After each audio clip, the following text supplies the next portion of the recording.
Friends, revenue డిపార్ట్మెంట్‌నే మొత్తం రద్దు చేసామని చెప్పి హైకోర్టు అయితే విపరీతమైన సీరియస్ అయింది.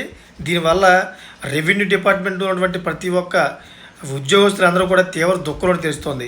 అసలు ఎందుకంత సీరియస్ అయింది?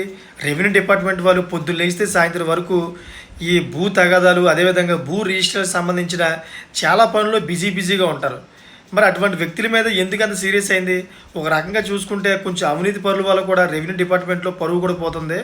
అయితే ఈ హైకోర్టు చేసిన వ్యాఖ్యల గురించి మనం ఈరోజు పూర్తిగా తెలుసుకుందాం. అదేవిధంగా చాలామంది లైక్ అని కామెంట్ చేయట్లేదు, దయచేసి లైక్ అని కామెంట్ చేయండి. అదేవిధంగా చాలామంది సబ్స్క్రైబ్ చేసుకోవడం మాత్రం మర్చిపోతున్నారు, దయచేసి సబ్స్క్రైబ్ చేసుకోండి. ఇంకా లేట్ చేయకుండా వీడియోకి వెళ్ళిపోదాం. ఫ్రెండ్స్, తెలంగాణ హైకోర్టు అయితే రెవెన్యూ డిపార్ట్మెంట్ ఉండడం దండగా, దాన్ని తీసేస్తే కానీ దేశం బాగుపడదని చెప్పేసి చాలా సీరియస్గా కోపడింది అన్నమాట. ఎందుకంటే ఒక పిటిషన్ అయితే వచ్చింది. అది ఏంటంటే తెలంగాణలోని ఒక చెరువు, అంటే మనకి ఎలా అయితే ఊరిలో చెరువు ఉంటుందో మంచినీటి చెరువు, ఆ విధంగా అయితే ఊరిలో వాళ్ళకు కూడా ఒక చెరువు ఉంటుంది. ఆ చెరువు మయాన్ని అయితే ఒక వ్యక్తికి పట్టా అయితే ఇచ్చారన్నమాట. ఆ పట్టా ఇచ్చారు. ఆ సర్వే నెంబర్లు కనీసం ఒక 4-5 సర్వే నెంబర్లు ఉన్నాయి.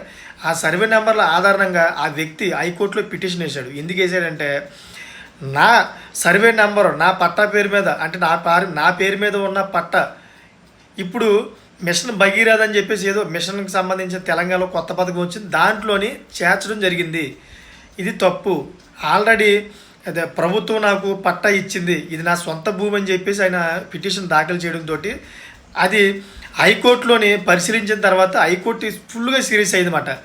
ఒక ప్రభుత్వం సంబంధించిన చెరువు మయంగా అతనికి ఎలాగ స్థలం వచ్చింది, అసలు పట్టా ఎలా ఇచ్చారు, అసలు రెవెన్యూ డిపార్ట్మెంట్లో ఏం జరుగుతుంది, అసలు వీళ్ళు ఉండడం దండగా, వీళ్ళని తీసేస్తేనే కానీ, ఈ రెవెన్యూ డిపార్ట్మెంట్ తీసేస్తేనే కానీ మన భారతదేశ ప్రభుత్వం బాగుపడదని చెప్పి చాలా సీరియస్గా అయితే కోపడడం జరిగింది.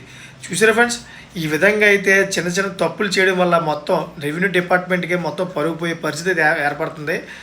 ఈ పని ఎవరు చేశారని అడగగా కోర్టు నేను కాదని చెప్పేసి తోసిపుస్తూ ఉన్నారు రెవెన్యూ అధికారులు. చూసారు ఫ్రెండ్స్, లేటెస్ట్ అప్డేట్స్ కోసం ఛానల్ సబ్స్క్రైబ్ చేసుకోండి, గర్భాలు ఆలో పెట్టుకోండి. నేను చేసే ప్రతి ఒక్క అప్డేట్ మీరు ముందుగానే పొందగలుగుతారు. Thank for watching friends.